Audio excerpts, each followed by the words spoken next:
जदयू के राष्ट्रीय अध्यक्ष जो बीजेपी के साथ मिलकर दिल्ली और बिहार दोनों जगह सरकार में शामिल है, सरकार चला है, अगर वो कह रहे हैं कि ये एक्सीडेंटल परिस्थितिवश हो गया है तो समझ लीजिए कि बीजेपी जदयू में कुछ भी ठीक ठाक नहीं। यूपी चुनाव आते आते देखिए और भी बयान अलग अलग ढंग से आएंगे। ये सरकार शायद ही अपना कार्यकाल पूरा करे। मुझे लगता है बिहार में राजनीतिक अस्थिरता का भी माहौल बन रहा है। ललन सिंह जो बोले हो, बीजेपी के प्रदेश अध्यक्ष ने कहा था कि हमारे मंत्रियों को नीतीश कुमार ही काम नहीं करने दे रहे हैं। लोलुपता रहती है कि वो दाऊद इब्राहिम से भी हाथ मिला सकते हैं। तो अगर सहयोगी दल के लोग आपस में ही इस तरह के बयान दें एक दूसरे के बारे में तो ये समझने को पर्याप्त है। जदयू के राष्ट्रीय अध्यक्ष ललन सिंह ने पिछले दिनों उत्तर प्रदेश में एक बयान दिया, जिसके बाद अब बिहार का सियासी माहौल बदल रहा है। एक तरफ उन्होंने कह दिया कि बिहार में परिस्थितियों का गठबंधन है, तो वहीं अब कांग्रेस ने बड़ा ऑफर दे दिया है। कांग्रेस नेता प्रेमचंद मिश्रा ने साफ तौर पर कह दिया है कि मुख्यमंत्री नीतीश कुमार सरकार चलाने में असहज हैं और ऐसी स्थिति में बिहार में अराजकता का माहौल है, राजनीतिक परिस्थितियां बदल रही हैं, कभी भी सरकार गिर सकती है। साथ ही साथ जब उनसे सवाल किया गया कि आप लोग सहयोग करेंगे क्या, तो उन्होंने कहा कि पहले मुख्यमंत्री नीतीश कुमार ये तय कर लें कि किनके साथ रहेंगे। तो एक बार फिर से वही बयान को लेकर, पुराने बयानों को लेकर उन्होंने अपनी बातों को दोहराई है और ललन सिंह की बयान को लेकर काफ़ी बातें कही है। देखिए प्रेमचंद मिश्रा ने किस तरीके से बिहार सरकार पर हमला बोला है और कहा है कि बिहार में कभी भी राजनीतिक माहौल बदल सकता है और सरकारें भी बदल सकती है।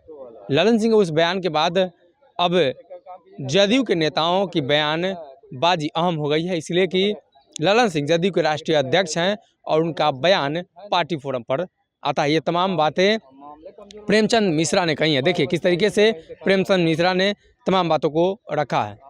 ललन सिंह कोई इंडिविजुअल नहीं है। ललन सिंह जेडीयू के राष्ट्रीय अध्यक्ष हैं।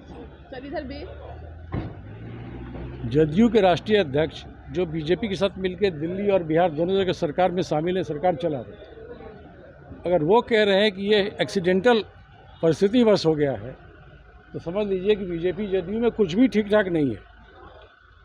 यूपी चुनाव आते आते देखिए और भी बयान अलग अलग ढंग से आएंगे। ये सरकार शायद ही अपना कार्यकाल पूरा करे। मुझे लगता है बिहार में राजनीतिक अस्थिरता का भी माहौल बन रहा है। ललन सिंह जो बोले हो, बीजेपी के प्रदेश अध्यक्ष ने कहा था कि हमारे मंत्रियों को नीतीश कुमार ही काम नहीं करने दे रहे हैं। उन्होंने शाहनवाज हुसैन का नाम भी लिया था कि उद्योग मंत्री को काम नहीं करने दिया जा रहा। एक बीजेपी के सांसद ने कहा कि नीतीश जी का जो है सत्ता के लिए इतनी लोलुपता रहती है कि वो दाऊद इब्राहिम से भी हाथ मिला सकते हैं। तो अगर सहयोगी दल के लोग आपस में ही इस तरह के बयान दें एक दूसरे के बारे में तो ये समझने को पर्याप्त है। परिस्थितिवश नहीं, यह सत्ता के लिए बेमेल गठजोड़ बना के लोग सत्ता में हैं। ऐसा गठबंधन कभी भी गिर सकता है, सरकार कभी भी गिर सकती है। बिहार में नए समीकरण राजनीतिक तौर पे बन सकते हैं, इसकी संभावना से इनकार नहीं किया सकता। आप लोग हाथ मिलाएंगे नीतीश जी? हम लोग किससे हाथ मिलाएंगे, हमारा आलाकमान तय करेगा। लेकिन नीतीश कुमार जी पहले बीजेपी से तो अलग हो जाए। अगर ये वीडियो पसंद आई और वह बिहार के राजनीति और बिहारियत से सरोकार रखेनी तो सब्सक्राइब बटन दबा के चैनल के सब्सक्राइब कर ली। ओजे एगो घंटी बा, ओकरा बटन दबा देला से कुल सटीक और मारक खबर रुआ मुफ्त में मिल जाई। अगर रुआ पत्रकारिता के हमनी के नया प्रयोग में सहयोग कर चाहतानी तो ज्वाइन बटन दबा दी। पेटीएम नंबर नोट कर ली 9386816700। धन्यवाद।